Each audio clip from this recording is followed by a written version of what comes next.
Hello and welcome everybody back to the video. I'm your SimCFI and thank you for stopping by. If you guys are new to this channel, I am a rural CRJ pilot, so I fly the CRJ 900 for a North American carrier, and today we'll be doing a full cold and dark startup video. This has been much requested for a long time and I finally found the time to do it. I want to say thank you to all the channel members and channel partners. If you guys want any discounts or anything, look in the channel description and feel free to use those. So thank you so much everybody. Let's get started. Alright guys, so as I mentioned, today's flight's going to be from Toronto to Washington Reagan, otherwise known as DCA Airport, which is the downtown kind of city airport that they have. It's some interesting approaches down there as well. The first thing we're going to do is we're going to take a look at the flight plan together. So I'm going to bring up the OFP, and this is an operational flight plan which many airlines use. This is a different format that you may be used to. The default sim brief layout is called Lido or Lido. We're using the JZA format, which is the Jazz format, and that's the airline that this RJ belongs to. As you can see, operated by Jazz, just in the corner of your screen there. So we're using the JZA format. It has a lot of good stuff for the CRJ that is written in the format that the RJ likes for its FMS in terms of wins and things. So we're going to use this format today. Starting off at the top, really what we have is obviously the airline. You get their flight number, where we're going from, where we're going to, the date, and then the model of the airplane there, right there as well, and then the FIN number 922, and lastly the registration. Below that you'll have your employee, whoever's on the airplane, and their employee numbers. You'll have your dispatcher, which in this case is Barbara, and it's desk. This is the desk Romeo. So when you call up dispatch, they'll say, "Hello, it's Barbara, desk Romeo," and you'll know that's, it's Barbara, and it's desk Romeo from this little R there. That's desk Romeo there. This is the phone number to reach them, and the AGRS channel to reach them, which AGRS is not modeled at all in the sim, so we won't talk about that. In this flight plan, there's remarks none. In real life, there would be up here something like contingency. So in real life, I'm going to skip ahead a little bit. I'm going to go down here. A talking point, whenever you see contingency, in real life, they have to write what this contingency fuel is for. They can't just give you fuel. Well, they can, but I'm saying that there's going to be in the remarks section what this is for. So for example, contingency fuel. And then in the remarks, it'll say contingency fuel for weather delays en route, or for ground stop in DCA, or they're going to give you something, a reason why that contingency fuel was added. And the reason that's important is because if you get, let's say the contingency fuel is for weather delays en route, or, whatever, something that not in Toronto, where we are right now, and you're holding short of the runway in Toronto, and you realize that now they had a problem, and you got to be on the ground for a while, burning up your APU or your engines or whatever. If you go under down here, this min brake release fuel, which is, you can think of it as your minimum takeoff fuel if you want to think of it like that. If you go under that number, you can't just say, "Oh, well, we have contingency, we're fine, we'll be fine," because that contingency is only for weather delays en route. You can't just throw the contingency wherever around to fit your need. So in real life, there'd be probably remarks with the contingency, what it's for. Another remark that we use in real world is something about just the airspace congestion and stuff in DCA. So there'd be some extra stuff here, but there's none in our flight plan. Moving down, I'll zoom in a little bit. We have here CRJ 900, Toronto, and then it's flight level 370, so 7,000 feet. Pretty uncommon to go that high to DCA. Usually it's in the 20s, just because of the airspace is so congested. They don't really have us go that high. We're doing the Rigas 5 departure out of Toronto, and then we're going from there to Phillipsburg, and then the Phillipsburg transition into Skills 5. The alternate today is Philadelphia. So as soon as I see an alternate, I like to think of possible other alternates, or why would they choose this one. Philly's not a bad one. It's actually pretty good. Maybe it's about 20 something minutes. I'll check later. But the something to keep in your back pocket when you're going to DCA. Let's say you can't get into DCA due to let's say the weather's too low for it, or something happened at the airport where you have to divert somewhere else, whatever, right? Philly is the alternate. However, if you have fuel to get to Philly, you also have fuel to get to IAD, Dulles Washington Airport, which is like 10 minutes, not even, from DCA. So keep that in your back pocket, that if you're having to go to your alternate, you can consider checking fuel numbers and weather at Dulles, as that'll be a good option for DCA. Anyways, that's pretty much the important stuff for that. And you can see there's no takeoff alternate. So takeoff alternate, let's say the weather is in Toronto is good enough to take off, but it's not good enough to come back if you were to lose, let's say, Cat 3 capability or something like that. You'd want to go somewhere after your takeoff. You need an alternate right after your takeoff. So you just can't get back into Toronto. This is where a takeoff alternate would be used. A lot used out east in the Maritimes is a good thing to have there. And then there's the alternate Philly there as well. Moving down below, we have our waypoint list. So we're going from Toronto, Mobile, Birdie, and it's going to have the entire, basically, Sid, Dewsum, Regis, Mickey, Top of Climb, Phillipsburg, Shiloh, Skills, Baltimore, Eyes. It's going to have the whole waypoint list here.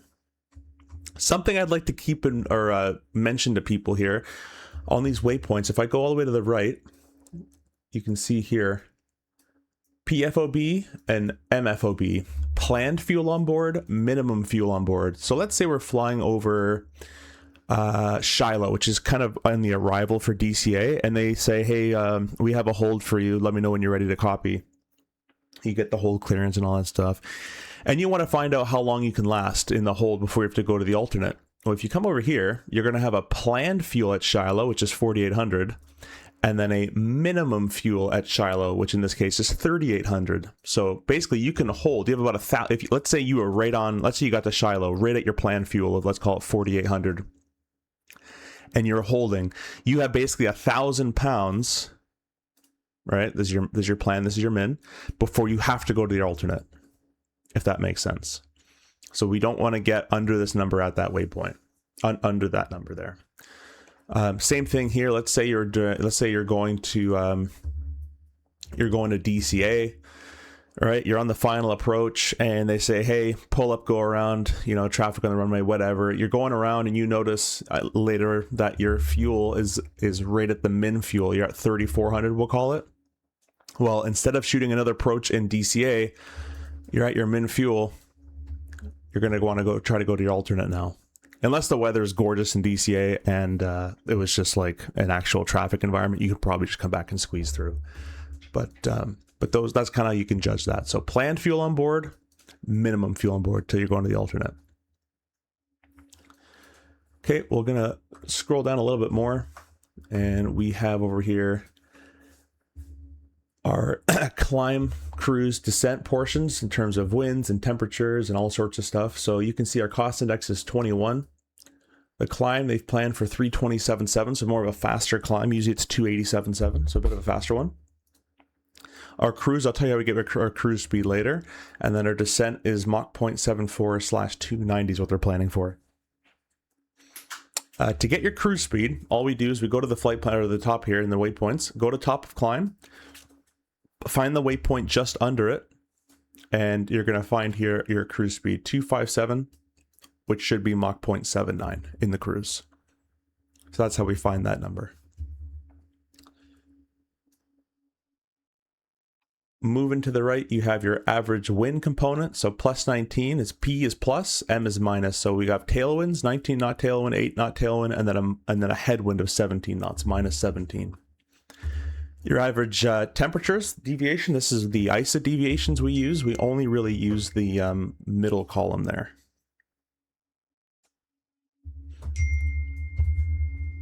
Sorry, my ringer's going off. The last on the right is our fuel adjustment. Don't worry about that. As in the sim, I don't think it works anyways, so don't worry about that. Okay, so moving on down, you have your alternate information. So the time to get there to Philly is 28 minutes. The distance 125 miles. Your ground speed roughly should be that. Altitude 17 grand, and then the wind en route. So again, going back to that fuel thing that I had, let's say you're landing at DCA with 3,500 pounds on board. You're on final, short final for 3,500 pounds. So you're pretty close to this min fuel. You're at 3,500. This is, we'll call it 3,400. And they say, hey, go around, traffic on the runway. Well, you know that this fuel, this min fuel, is calculated with a Philadelphia alternate.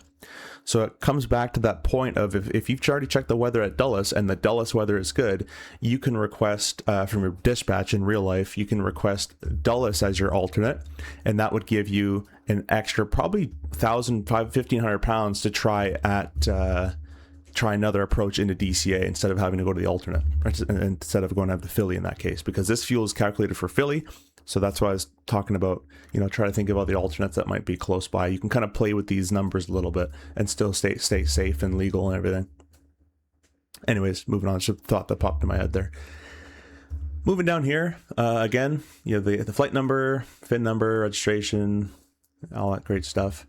It gives you fuel allotted for taxi. Usually it's about 400 pounds, so 500 is a bit odd. Maybe there's extra traffic or something in the area. That's 20 minutes of taxi fuel. It's quite a bit. The burn to get to DCA will be 4,000 roughly pounds. It's about an hour and 2 minutes. The alternate fuel that's been allotted is 1,750, which is 28 minutes to get to Philly. The reserve fuel is a 1619. That's an additional legal requirement of 30 minutes of extra fuel at cruise power. And then contingency fuel, which is an extra 15 minutes, which the dispatch would have said the contingency is for such and such, for weather delays into DCA, whatever the reason may be of why they added extra fuel. So the fuel to get to Philly, that's the alternate fuel. And then let's say you burn through all that, and that you've burned to DCA, you've burned through your alternate, you still have an additional 30 minutes of extra gas and an additional 15 minutes that they've put on board. So you have an extra about 45 minutes of extra gas that's put on board. Min ramp fuel. This is the minimum fuel that you should be loaded with at your gate. So the fueler, whoever's fueling you, should give you minimum of this. And today it happens to be the same. Min ramp fuel and planned ramp fuel are the same today. Our min brake release, BR, is you can think of it as your minimum takeoff fuel. You can kind of think of it like that. So you don't want to be setting thrust for takeoff if your fuel is below this number. You're going to go back to the gate and get refueled. Tanker extra, we got 0. This usually means this is really only used if let's say we fly somewhere where the fuel is very cheap. They'll load up a ton more fuel as long as the weight and balance can allow for it, and it'll say tankering. So it's fuel that's on board as extra fuel, and it doesn't count as reserve or contingency or anything like that, but you just have it on board because it's once you land in your destination, you'll have it. It's maybe your destination's fuel's more expensive, so you're just going to bring the fuel there anyways. But it costs fuel to take fuel, right? So there's a bit of a calculation that the dispatchers will do to give that to you. Lastly, plan ramp. We talked about that. This is the min ramp is the absolute minimum, and then the planned ramp is what the dispatchers plan. Today it's the same. Usually fuelers will give up like an extra 200 pounds on top of that in real life. They'll give us they probably give you 9,000 pounds in real life is what it would read on the actual fuel loader there. And then your planned arrival in DCA is 4334. That's your planned arrival, not your minimum fuel to DCA, but your planned. And then moving over to the right, you have your weight and balances over here. So the ones you're going to really need the most are going to be 0 fuel weight. Your fuel on board is nice to know. Your estimated takeoff weight, your estimated landing weight. These are estimates. They're not always confirmed. And that's pretty much it. You do have the maximums written here as well. So your max landing weight, your max takeoff weight, your max taxi weight. So they do write those there for you as well. You got booked passengers. 68 out of 75. The cargo that's been loaded, the total poundage, I guess you can say. And there are your perf limits as well. So your maximum takeoff weight for this runway that they've calculated for is 79,000. So not quite the absolute max the airplane can do. This is the absolute max the airplane can do, 84.5. But for this runway and conditions and weather and blah, blah, blah, blah, blah, this is what they've calculated the max is for today. And then landing weight and DCA is just the max of the airplane. So you can use that.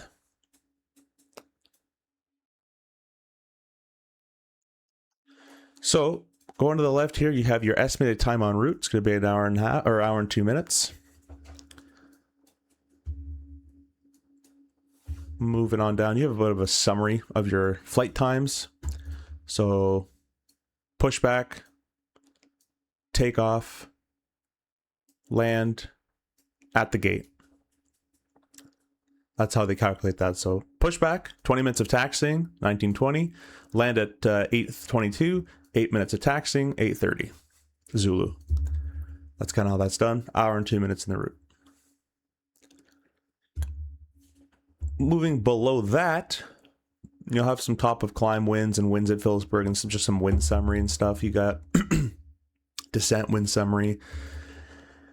And then a very important section here as well is your MEL, minimum equipment list. Now, today in the sim, there's never anything broken. But in real life, there'd be things that basically what an MEL is, it's a list of items, or it's a giant, like huge list of problems. And the problem will either say on the page, it's a problem you can fly with, it's a problem you can't fly without. So for example, a common one we get, we get a couple ones that are common, but like, let's say, for example, the packs were in op. So it'd say left pack in op, and then would refer you to an MEL number. So the MEL would probably read number on aircraft 2, there's 2 packs, number required for dispatch 1 pack, and that would make you legal to fly. You can fly with just 1 pack. Is that a good idea? That's up to you to decide. But legality wise, it's able to do it. So this would be a giant master list of things you're able to fly with and without, if you can think about it. So right now there's nothing today. Life vests on board, no. Landing category status, it should say 3, landing Cat 3. This is a Cat 3 airplane. Because we have the HUD on board, it could do Cat 3A Alpha, which is down, it's hand flown from 650 feet, all hand flown by the captain because the HUD's on the captain's side.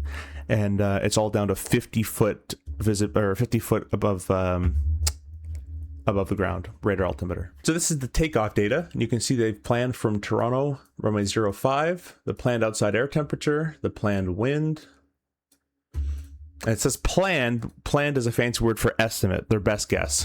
So planned QNH, that all these numbers are based on these planned weather figures. Planned maximum runway takeoff weight and flap 8. This is your flex temperature, your V speeds, 142, 142, 150. The planned takeoff weight.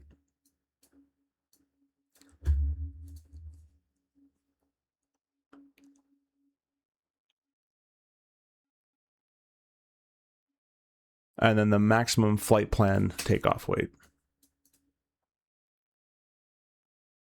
I actually have to check on my documents what that one stood for again, but that's what I believe it was. But I'll check it out for my own knowledge later on.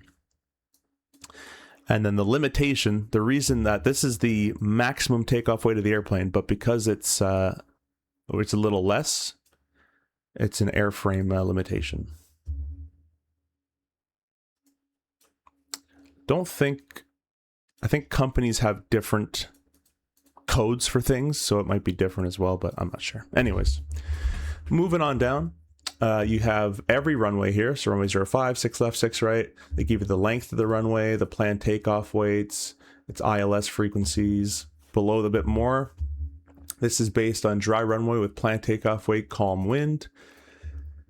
05 is a flex of 48, flex bleeds on, 44 flex bleeds on, 43 flex bleeds on. So it gives you all the runways. In case they change runways on, you have it here to your ability. You have dry runway, planned takeoff weight plus 2,000 pounds. So if you seem to be heavier, you can get these heavier numbers for yourself here as well.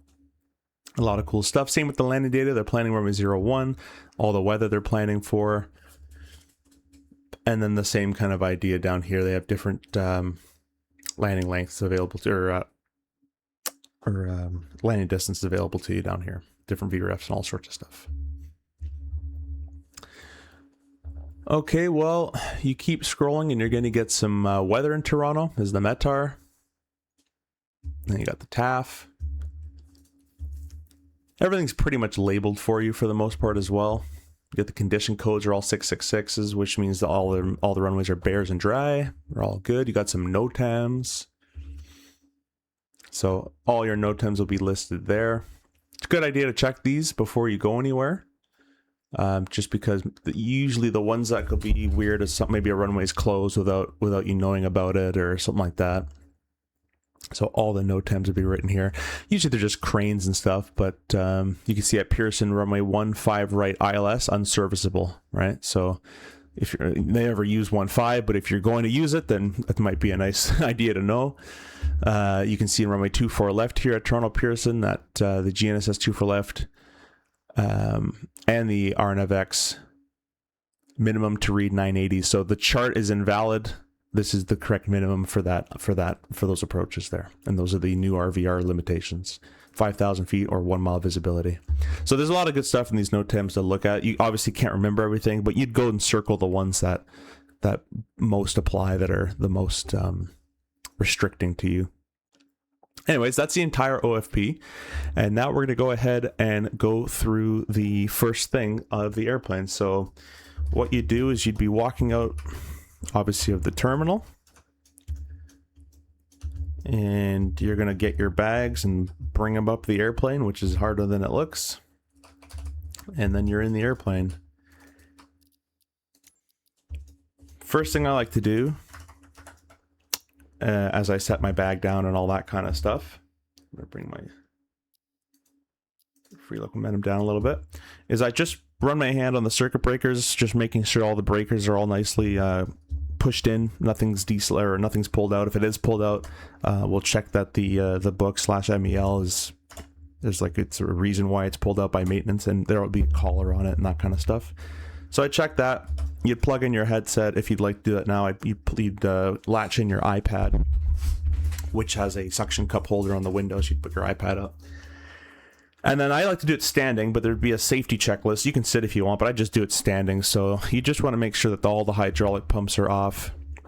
You're making sure that the airplane was left in a safe state. That if you put power to the airplane, nothing's gonna go off. So hydraulics are all off. Your landing gear handle is down. Your spoilers are retracted. The fuel shut off. The flaps are in the they're right now they're in 0, but let's say they're at flap 20, but outside was flap 20 as well. That's fine. The flap handle just has to match what the flap is outside. So they're 0 and 0. The reverser's disarmed. Our landing gear manual deploy is all the way stowed. Our ADG is stowed. The emergency flap is normal as well. And then what we can start doing is applying power to the airplane. So we can go and put the battery power on. You're going to get a lot of cautions. You let those kind of ring out a little bit. You're just going to clear the cautions. You're going to go to the electric page down here. And you're going to see that on the AC system side, there's nothing. The only thing we have is the external power is available to us, but there's nothing happening on AC power because all the power is DC power, direct current, which is the battery. You have the main battery and the APU battery. Both say that charger right there, which means that the battery is not being charged right now. It's being discharged, actually. So we want to make sure we have a minimum of 22 volts, which we do on both batteries. And in that case, we can go ahead and click our external power, which would be a cart outside.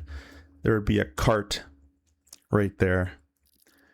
Words of wisdom for real world: you don't want to make sure this battery is on for more than 5 minutes without some sort of AC power, APU or external power. So we're going to turn the AC power on so we don't burn out the battery. And now you can see those charges have gone away because the battery is being charged by the external power in this case, or the AC power. So everything has been powered up. All our or TRUs, transformer rectifier units, are essential TRU. 1 and 2s are all good to go. And there's nothing here that says EMER bus. If there's an EMER bus that was populated here, we'd have to call maintenance for in on that one. But all our DC system looks okay. No yellows either. I'll press electric. And you got your AC system. So the external power is providing power to bus 1 and bus 2. Bus 1 provides power to the essential bus, things that are essential to be working. And then your bus 2 provides service bus, all the galley things and all that kind of stuff. So something that I've seen done a lot wrong is people turn this DC service on. You don't want to do that. Leave it off. As you can see, your service bus is already powered, so leave it as is. With that, we'll press the stat button. It'd be time to check the journey log of the airplane to make sure all the documents are in order. And after you've done that, you'd also want to make sure that all the safety equipment's on board. So you have the fire extinguisher, the fire axe, you have flashlights here, and they would flash. So you want to make sure they're either holding red steady light and or flashing on both sides. You also got your aid kit there. I wonder what the symbol says. Yeah, you got the oxygen. I'll have to check out. I'm going to see what ours looks like on that. I don't think ours has that picture from memory. Anyways, if you forget where things are, it even tells you. So right below, you have that. And right below, you got that. It's kind of nice. Also want to check that your escape rope is there and latched. And lastly, your little flight crew hatch here. You'd want to make sure that the green pegs are in the matching the green arrow. Everything's locked and stowed and flush. Alright, so time to go walk around. You grab your vest, you head outside. I don't know why I see that, but anyways, that looks kind of disturbing, but we're not gonna do a full walk around, but you do a full walk around at this point. And also, I should have mentioned, you want to make sure your weather radar is off when you're doing that safety check, so you don't fry yourself. But anyways, those are right there. So yeah, we'll say the walk around is completed. Why are my sounds gone? Oh, my AC power disconnected from that walk around. Okay, that was weird. Yeah, so that's all been done. The walk around's been completed. Everything's looking good. Now it's time to get the airplane ready to go. So first thing we're going to do is come down here. We'll turn the IRS switches to the nav position. We're then going to go initialize the FMS. So go over here. We'll press index, FMS control. Just make sure it's at the magnetic heading at where we're flying right now, and then sync for our FMSs so both of them talk to each other. Position. Next page. The GNSS will be warming up. It's going to be firing up. It should have been by now, but in the simulator, you can actually still click here and the coordinates copy. So we're just going to say it's done. Previous page. Throw it in the hungry boxes, and it's going to start aligning. In real life, it takes 5 to 7 minutes. I have it set to fast, so it's going to do it pretty quickly. All right, going back, we're going to press GNSS control. Both are enabled. Back, IRS is enabled. Back, VOR, DME is enabled. That's all good. Sorry, my phone keeps going off in the background there. Leave that on the flight plan page for the time being. Alright, if you haven't already, you just want to make sure you check the circuit breakers once again. Those have been checked and good. We'll check our oxygen. There's two parts to this test. The first thing I like to do is test my mic. So we'll go to the interphone position. We'll put that sound up a little bit. Now, because my mic selection is set to intercom or interphone, I don't have to press it down like that, because I'm already talking. So by default, if my mic is selected to intercom, I'm talking and listening on it. Just like right now, if I had my headset on or the speaker on, if I was listening, I would be able to hear COM 1 because it's pushed in. I'd be able to hear COM or the interphone because it's pushed in, but also my mic is talking on it. But I wouldn't be able to hear COM 2 because it's pulled out, as you can see. Pushed in, pulled out. So listening, not listening. But even if you're not listening with it pulled out, and I select my mic to COM 2, now I'm listening on it by default, because I can't listen and talk, or I can't talk on something without listening to it. So by default, if my mic is set to it, I will be listening to it at the same time. Anyways, mic to intercom. Hot mic, we'll go to intercom mic on, so it's just a free-flowing mic. You'll be able to hear me without me having to press a button within the flight deck here. We'll set our mic selection to mask, and we're also going to make sure the speaker is pushed in and scrolled up a little bit. So now the speakers in the airplane are playing the audio from the radios and everything. And I would give my mask a good tap or do something where you'd hear that the microphone is activating in that mask. You want to make sure that mask microphone is working. Once that's done, I just reset this. I go COM 1. You can unclick the speaker if you don't want to listen to anything else. Microphone back to the boom, which is your headset mic. And then your intercom back to not hype micing, so the ground crew and other people aren't listening in, because if the tow operator is plugged in, they can hear you talking as well if this is set to hot mic. Both pilots can hear each other, and the ground guys can hear you too. All right, that's been done. That's the first part of the test. Then you'd actually do the actual oxygen test as well. There's kind of two parts to this. You can't really do it properly in the sim with squeezing these and everything, but you kind of just compress it in the sim, so it doesn't do that either. But anyways, we'll call that done. Right, so after that's been done, you're going to go to the overhead panel. So the electrical power, DC service is on, the battery is on, the AC power is on. We've already checked the electrics are all fine. Everything else here is deselected and guarded. APU power or gen should be off, actually. That's how it should have been shut down. That's all, that's everything good there. No lights. You don't want to see a light here. Like, you don't want to see that unless it's something with an MEL, but in the sim, you won't have any of that, so make sure everything's deselected and auto. Our fire detection test, it's hard to do in the sim because it's hard to see it all, but you're going to get the master warning. Sorry, right there, master warning. You'll get the fire bottles, and they'll also glow red for the right engine, APU, and left engine. They'll glow red as well, and then the cargo will glow red, and the squib for the cargo will glow green as well. Lastly, you'll get a fire system test OK. So you press it, fire system test OK. The lights go away really quickly. You can't even hold it and move. So, but anyways, that'd be that, and you can kind of see them for a split second.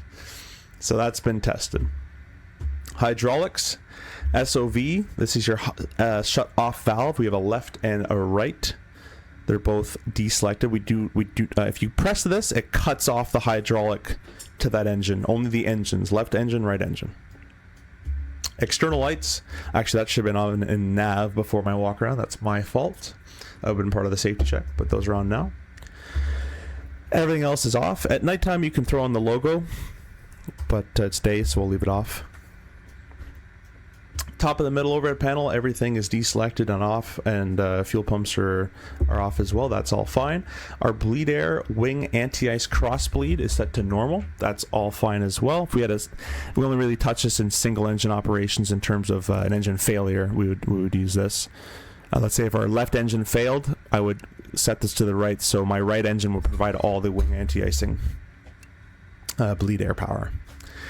Bleed valves are auto, and then our inside the box here, the ISO switch is closed. Bleed service both engines. This does absolutely nothing if your bleed valves are in auto. This only changes things if your bleed valves are in manual. Then all this stuff does something, but we'll leave it in auto. APU's off, ignitions are all off. Hydraulics, and also actually my mistake for the walk around, you should have had hydraulic 3A on, because you want to pressurize the system, see if there's any leaks in the system or anything. So you would also want to check that. So let's check it now. This is why you have check. I'm doing this from my head, but in real life we have checklists for all this kind of stuff. So the hydraulic 3A, A is a primary, B is a backup. So 3A is working quite well. 3,000 psi for the inboard brakes, 3,000 psi for the entire system. This is what 3A powers. Now we're going to test the rest of them. We'll turn 3A off. We'll turn 1B, 3B, and 2B all the way in the up position, as you guys can see, facing that way, so they're in the on position. All the B pumps are turned on. They're all 3,000 across the board, 3,000 for the brakes as well. And the quantity and temperatures are all fine at the top as well. Cool, the hydraulic test is done. We can go ahead and throw the B pumps, the backup pumps, to auto. The A pump will stay off. Okay, now everything is, now all the hydraulics are off at the time being. They're going to be depressurizing. Back to the status page. ELT is set to arm. Passenger oxygen is deselected and guarded as well. Going to the top here, we have our cabin, or basically our pressurization panel, and we want this man rate in decrease. Everything is deselected and good to go. Our air conditioning. Packs are off. Recirc fan can be turned on. And our packs are set to auto if they don't want any lights like that, so deselect it for auto. That's all looking good. Our aft cargo is off at the time being as well. Wing anti-ice, we can, or anti-ice system in general, we can turn our cowls on, and we're going to do the ice test. ADS heat test, okay. You have right cowl, left cowl. Awesome. That all works. Windshield heat, both can go to low. Probes can stay off. Your lighting, we don't really need anything right now. Passenger signs, our no smoking sign can go up for on. The seatbelts will stay off for the time being. The emergency lights can go to the arm position, which is down. Alright, coming on the glare shield now. Everything here is deselected. Nothing's wrong on the right side there. Autopilot panel is all looking fine. The disengage switch is up. And the left hand side is good as well. We'll do a stall test. Before we do that, we're going to have to throw on the hydraulic 3A. We're going to have to press our stab channel 1, channel 2, and might as well throw the mock trim as well. And we're going to trim nose down to 6 degrees. Now, in the time of this recording, I actually don't have my yoke plugged in right now, so I can't trim.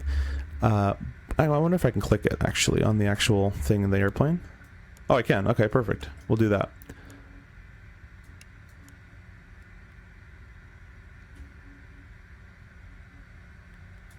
This is actually the wrong way. But anyways. We're at 6 degrees, and we're going to go ahead and press the cover and press the stall. You'll get continuous ignition on. That's part of the test. It's a bit quick in the sim. It should be longer than that, but you'll have a stick shaking plus the pusher. I'll do it again for you. That's a successful test. I can't speak. Our ground proximity warning system. I have Boris Audio Works the sounds right now, so I think the sounds for this are broken, but I'll press it once. You'll get the status messages here. You'll also get the terrain, pull up, wind shear, all that kind of stuff. And there's a short test and a long test. If you hold it, you get the long test. We just do the short test. We'll turn the hydraulic 3A back off. Moving down here, the yoke in real life doesn't obviously do that, but it does in the sim. We're going to click our CVR. Going to test this guy. I get the green light. That's our cockpit voice recorder. Make sure they can listen in on us, all the lawyers. And then we have our ICAS 1 and 2 displays. So you have your messages here. Everything's associated with the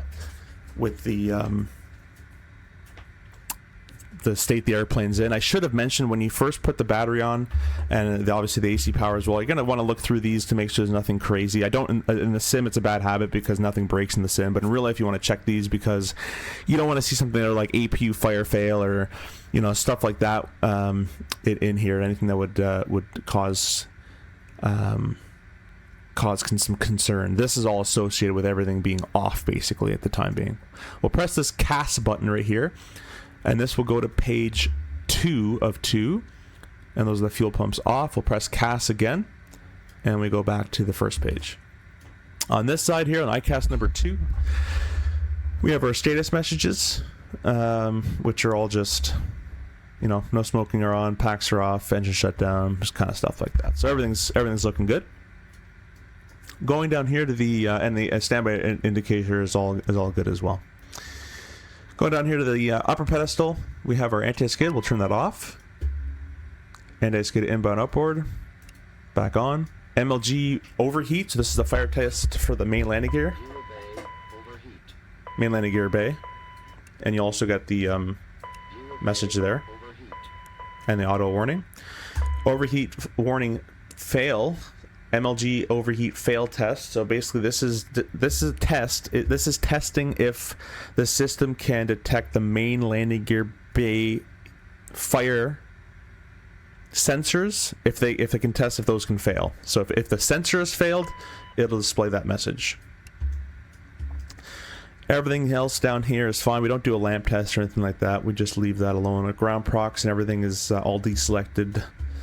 So that's all looking fine. Our pitch and roll cutouts are disengaged, sorry, are all stowed and pushed in. Reversers can be armed. Our spoilers are retracted. Our thrust levers are still cut off. Flaps still 0. RTU is set for the time being. Our RTU is our radio tuning unit. Weather radar is off. Transponder is standby. The trims have been engaged. Display plans are all normal. Yaw dampers, we can select channel 1. And it'll say channel 2 and op. So I'll select channel 2. Now there's nothing about the yaw dampeners on both screens, so those are engaged. All our source select panel stuff here is all normal. So our ICAS or our air data computer, everything is set to normal. Our COM3, in case we have a jump seater, I set this to interphone in case they hit the push talk or something. I don't want them talking to any frequencies, so we'll leave them on some random selection there. Well, let's see, intercom. And that's about it. So now you've set up the airplane for to do your originating checklist. You can do that one now at this point. And while the captain's doing that, the FO is usually getting the airplane FMS all sorted out. So why don't we go ahead and type everything on this FMS the way we do it in real life. The first thing we're going to do actually though is we're going to go to this iPad, press flight plan, import from OFP. And we're going to set the payload and the fuel in the simulator. So it sets all these weights and our fuel numbers and all that kind of stuff. So set payload in simulator, and we'll do that. Other thing I'm going to do is, it was a flap 8 takeoff. It's dry runway. We'll just press set all. It's going to set all these V speeds for us. If you didn't want to use this, you can manually do it through this knob here. Your target speed is your VT. And then these are your V1, V2, V1, VR, and V2, and you just cycle them by pressing the select button there. But you can just press set all, and it does it for you. So that's all been done. Let's go back over to the FMS. Let's just choose the right one because that spoiler kind of gets in the way sometimes. I'll populate the flight plan here. So we're going to press flight plan. We're going from Toronto to DCA. What I haven't mentioned in real life, we have an ACARS, so that before even doing this in real life, I'd go to the ACARS, and then I'd get our weather, I'd get our takeoff performance numbers, I would send an extra, or I'd send a dispatch and load our the fuel on board we actually have versus what we have on the flight plan if it's massively different. Do all that kind of stuff, even call for a clearance or ACARS. I'd get all that stuff sorted before doing this. So anyways, we don't have that here, so we'll do it. I'll just go straight to this part. Our flight number is 784. Our alternate was KPHL, Philadelphia, which is just over here. All right, and the first, what we do in the CRJ, we always type waypoints, then SIDS and stars. The only waypoint we have on this route in this example is PSB, Phillipsburg, but we would type all the waypoints in and then your SIDS and stars. So the way this would go is we type PSB, we'll execute that, and now we're going to put in our SIDS and stars. That's the only waypoint we had, but if you had more, you type all your waypoints, then your SIDS and stars, and then the reason we do that, and once you go to the legs page, it should all be connected. There shouldn't be any discontinuity, other than where discontinuity should exist somewhere in the SIDS and stars.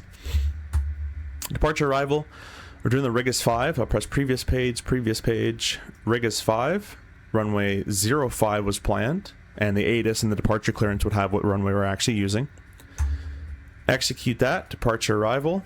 We're doing the skills 5, via Phillipsburg, and we'll leave the runway for later. We don't know what approach we're going to do. They're planning runway 1, but about 40 minutes away from 40 to 30 minutes away from the destination, we'll get updated weather with the updated runway in use and approach in use as well. So we'll do that later. That's what we do in real life as well. We'll press execute. Flight plan. Here it all is. Rigus 5, do some skills 5 Phillipsburg. So it's all typed in. So this is discontinuity. You're going to leave this here because this is part of the SID. This is part of the standard instrument departure. A heading is 057 to 1,000 feet. Then a left turn 047. Vectors. First waypoint mobile once we've been vectored by ATC. So we're going to leave this in. We don't want to let the airplane turn to mobile by itself. That's illegal. You can't do that. You need to be vectored by ATC. So that's why that's in there for you. Then we have all the rest of the flight plan here, stopping at eyes, and then the rest of the approach, the star and the approach will be filled in later on. Cool. Flight plan. Perf in it. Our fuel. In real life, what we do is we take this number and we do an educated guess on how much APU fuel we're going to use, because this number doesn't account for APU usage of fuel, just engines. But in the sim, you just put in what it says. So 8865.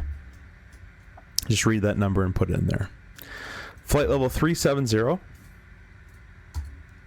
Execute that. An alternate flight level, or cruise altitude, whatever you want to call it, is 17,000. So F170. Insert that. Our zero fuel weight, I like to plug this in once we get our load final, or load sheet, the final one. But in the sim, we don't have that, so just put in your number right here. I'll scroll down a bit for you. Our zero fuel weight is 64,995. 64,995. And watch this. The airplane's going to say our fuel is, without fuel, the weight of the airplane is this much. With fuel, it adds this much, and it'll calculate the gross weight automatically. All right, 73,860. And if you remember, our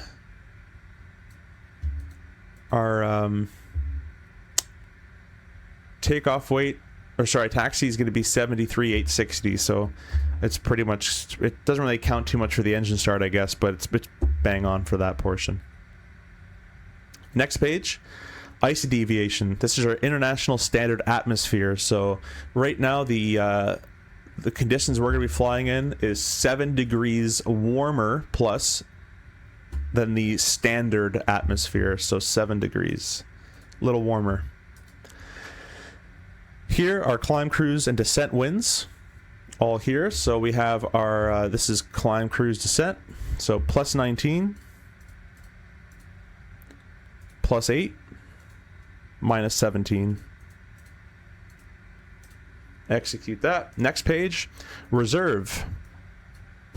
Just go here, reserve 1619. Just type what it says. No math. Don't have to add anything. Reserve and alternate are two different things. So we're just the reserve. This is our extra 30 minutes of gas fuel, the legal minimum for a jet, IFR. Estimated time of departure is 1900. Sorry. This one's your off time, 1920. Let me scroll down so you can see 1920. Now sometimes we adjust this. If we look at the clock, it's already 1920. So we're not going to put 1920. We'll probably put 1940s when we're actually going to take off. Wheels up. Execute. Taxi fuel of 500, which is a little high, but I'll do it anyways. And that's all been set in. We'll press the perf button. You'll see we have the flex temperature here. If you leave it blank, it's full rated thrust, which means full toga thrust. But we do have a takeoff flex number. In the OFP, if we scroll down here, it says a flex of 48. Let's just see if this agrees. Performance, takeoff and landing. I mean, actually it pulls it from there, so it will. 48. So we're going to go ahead in here and type in 48 degrees. And you can see now that our number changed from blue to takeoff, and it says flex now, and we have a reduced thrust. Full was an 89 something, and now we're at 82.3. All right, advisory VNAV is enabled. VNAV setup, 287.7. The flight plan called for 320, but we're going to leave 280. We don't touch that. Aircraft VNAV cruise. So this is our cruise speed. Remember, we found that in the flight plan. You're going to go up to the top of climb. The waypoint just underneath it, 257.79. 257/0.79. Goes in there. Execute that. Next page. Descent speed's fine, and our VP at 4 degrees. Radio. Auto nav tune. Our squawk code can be entered in here if you had one. Next page, we're flight JZA784. This is more of a real life thing. You don't have to do it in the sim, but I'll do it just so I don't forget. MFD menu. We're flying from the right hand side today.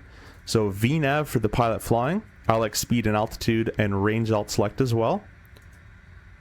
Left side, the captain in this case is pilot monitoring. They will get on. Speed and altitude as well, and range alt select. But you can choose like high nav aids, airports, whatever you want to show on your display. You can choose there. That's it. Flight plan button. Copy active. And you would also copy active on this side as well. Alright. Now let's get our autopilot all set up. Before we do that, I'm going to get rid of our flight plan for you. And we're going to start up our APU. So to start up the APU, you want to make sure we're not being currently fueled. If the fueler is connected and fueling, we can't start up the APU. And also while you're fueling, you're going to make sure your seatbelt signs are off. We're going to say we're not fueling anymore. So we're going to click the APU power fuel button once. I've seen this done many times wrong in people's sim videos and things. Click it once.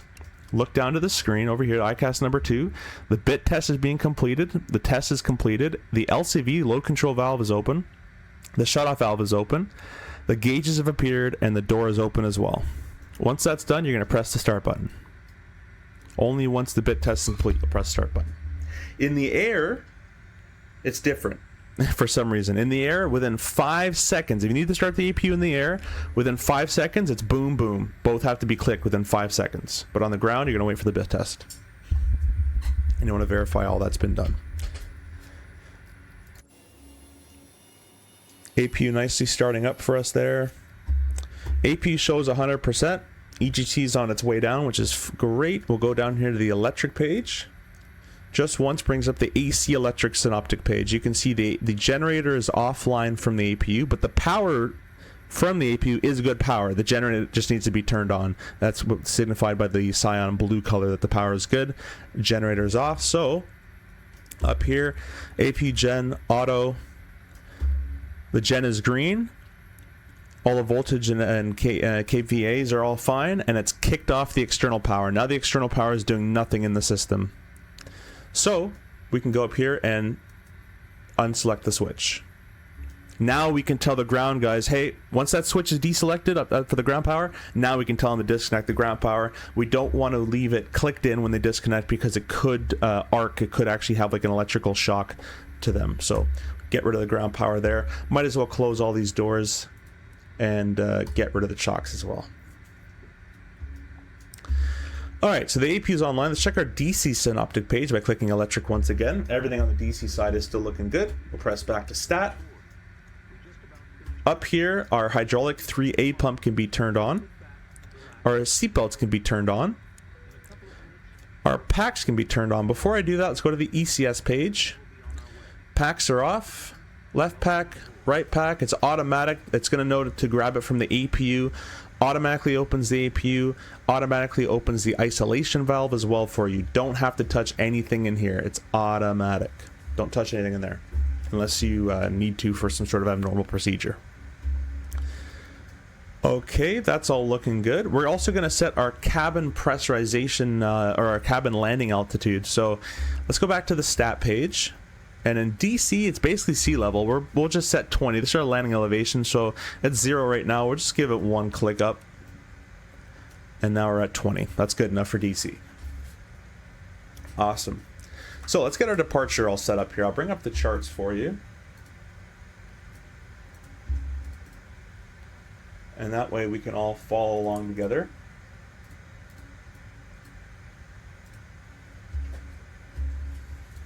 Alright, so we're going to be doing the runway off 05. So you can see it says, unless otherwise assigned, climb heading 057 to 1,000 feet, left turn 047, expect vectors to mobile up to 5,000 feet. So we're going to need 5,000 feet, And the window is right here. As you can see, 5,000 feet. We're going to set our heading to 057. The V speeds are all entered. We're flying from the right hand side, so I'm going to click my transfer button, so we're using the right hand side data. We'll need a level off height and acceleration height. This is usually default to 1,000 feet above the airport elevation. So let's go ahead and click the B button, which will set our altimeters automatically. Pearson's about 580 feet, so or 570 feet, so we'll set 1570. The way we're going to do this, we'll select this knob over here to MDA, and we're going to start scrolling this to 1570. This number here, this blue MDA number.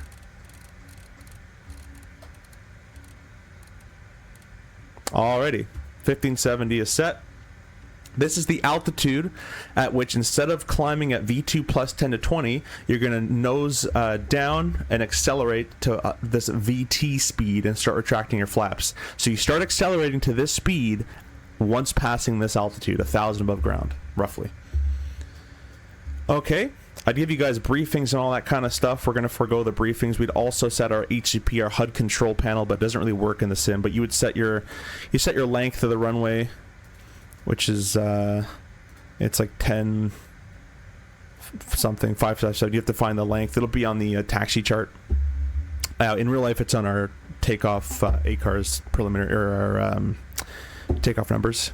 And then the elevation, you'd set it here as well. I think it's like 546 from memory, but anyways, it doesn't really work in the sim anyways, so we'll just leave it as is. Don't worry about that.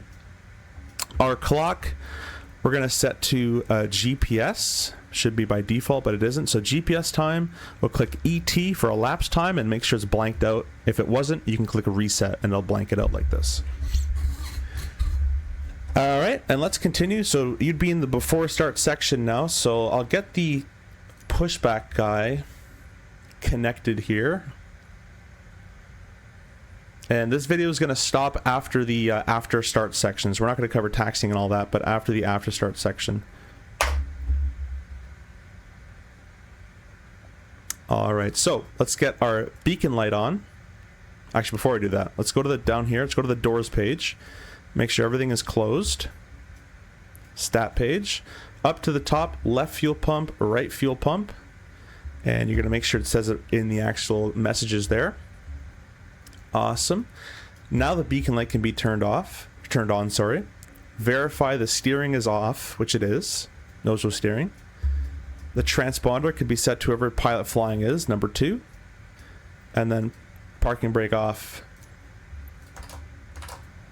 And we will start pushing. Obviously, you need clearances for all this. I'm not going to cover that today, but you can't just push back at your own leisure. Something we do also with the load sheet, whenever the load sheet prints, we will get our updated trim setting. But to find that, you can go to the performance, return to load sheet, takeoff trim 6.3. 6.3.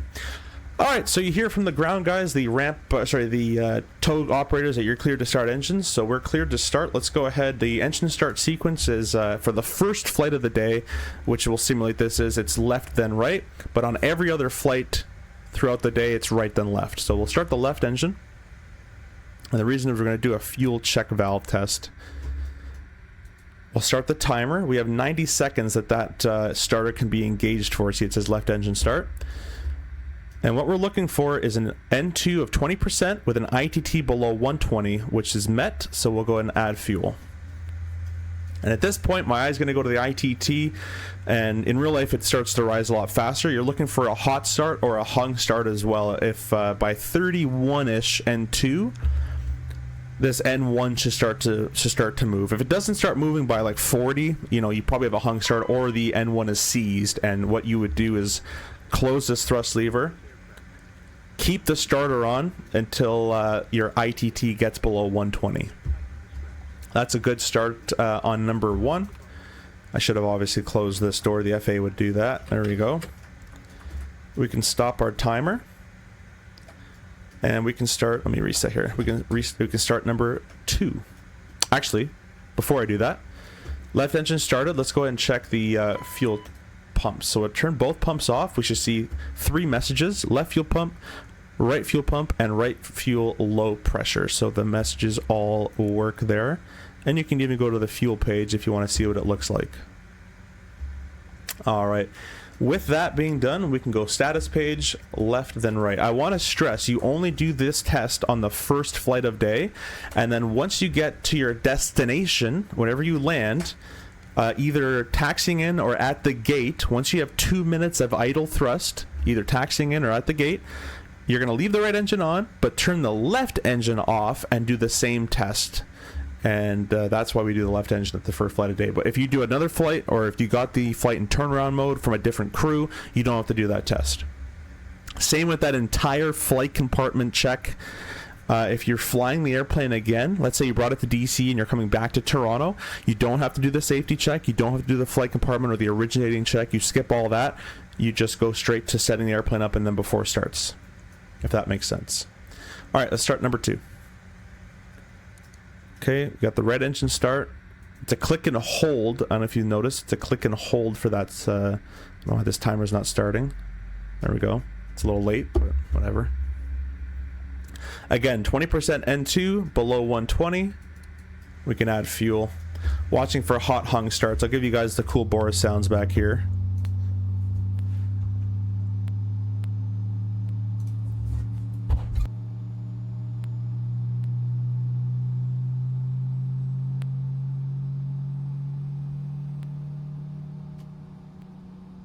Hopefully everything is good there.